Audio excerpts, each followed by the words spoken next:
Welcome to the Slop Temple. We pray this video helps. In this video, I will explain how to get a huge cupcake. First, you will need a specialized giant cupcake pan, often made of silicone or non-stick metal.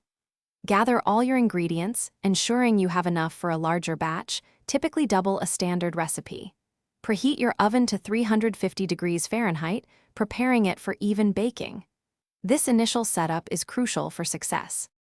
Once your batter is ready, pour it carefully into the prepared giant cupcake pan. Make sure to fill the pan only about 2/3 full.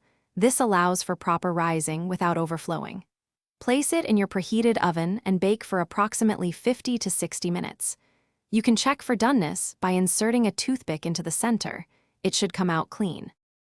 After baking, it is vital to let your giant cupcake cool completely in the pan. This prevents it from breaking apart when you try to remove it. Once cooled, carefully invert the pan to release the two large cupcake halves. Now, apply a generous layer of your favorite frosting to the flat side of one half, then gently place the other half on top to assemble. With your giant cupcake assembled, it is time for the fun part, decorating. Spread a thick, even layer of frosting over the entire surface, creating a smooth canvas. Then, let your creativity shine. Add colorful sprinkles, an assortment of candies, or even fresh berries for an elegant touch. Your impressive, huge cupcake is now ready to be served and enjoyed by everyone. Thanks for watching. Consider subscribing if we helped you.